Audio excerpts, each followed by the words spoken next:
ever feel like your phone owns you instead of the other way around? Like every time you pick it up just for a second, an hour, an hour disappeared. Your salah get delayed, your Quran time forgotten, and your mind get cluttered. You are not alone. This isn't just your struggle. It's a generation-wide epidemic, and it's costing us something far greater than productivity. It's costing us presence. It's costing us our peace. We live in a world where distraction is designed. Apps are engineered to keep your thumb scrolling, your mind restless, and your heart disconnected. Every notification is a whisper calling you away from the khushū, from reflection, from remembering Allah subhanahu wa ta'ala. And Prophet Muhammad sallallahu alaihi wasallam said, among the excellence of a person's Islam is leaving what does not concern him. Think about that. In a time when we are drowned in endless content, memes, reels, arguments, this hadith feels like it was written for us. Prophet Muhammad sallallahu alaihi wasallam taught the digital minimalism 1400 years ago, even before there was no screen. Let's be real, ya Jama, for a moment. How many of us check our phone the moment we wake up before we even say Alhamdulillahi Rabbil Alameen? How many times has one quick scroll turned it into a missing page or a delaying Quran recitation? This isn't a small losses. They are spiritual leaks, tiny holes where barakah drain out of our day. Allah subhanahu wa ta'ala remind us that in Surah Al Asr by saying, by time ended mankind is in lose. Lose not just of money or opportunity, but of the time itself. Every scroll, every meaningless argument online is a time that will never return.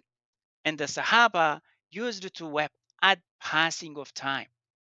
While we waste our hours like sweeping away our lives, and Prophet Muhammad sallallahu alaihi wasallam lived in a world with no internet, but his life was the ultimate example of focus and balance. He didn't rush. He gave full attention to the people when speaking to them. He managed time between ibadah, work, and family. That's the sunnah of intentional living, of being present. And Rasul sallallahu alaihi wasallam said, take advantage of five before five. Your youth before your old age, your health before your sickness, your wealth before your poverty, your free time before your busyness, and your life before your death. And today we can add a sixth, your attention before it's stolen. So how do we reclaim our time in a digital world that's designed to steal us? First thing, gotta decide when we will need to use our phone, not the other way around. Let's put a do not disturb during Salah, Quran, and meals. Let's protect those sacred space. And after Fajr or before Maghrib, let's decide no screen, just silence, reflections, and zikr. And we'll be shocked how much peace come back into our life. Let's read Quran, a page of Quran.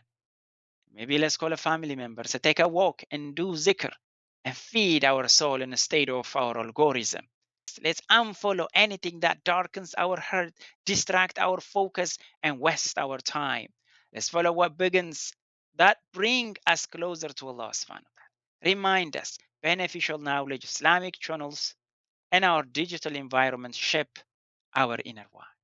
And then let the last light that we see be our phone glow. Let be our prayer rock.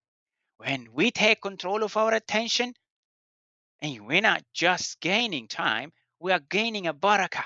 Our salah become more peaceful, our Quran recitation feels deeper, our relationship grows stronger, and our heart begins to breathe again. Time is one of the most precious gifts Allah subhanahu wa ta'ala gave us.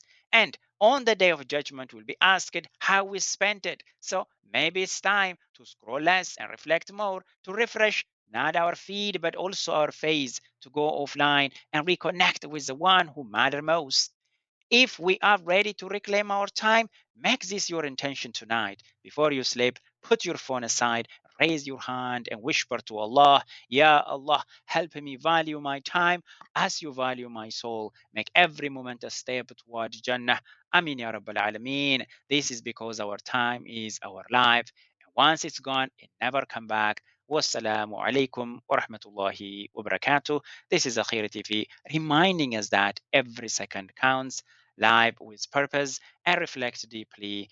Remember, our screen fades, but our deeds stay forever. Wassalamu alaikum wa rahmatullahi wa barakatuh.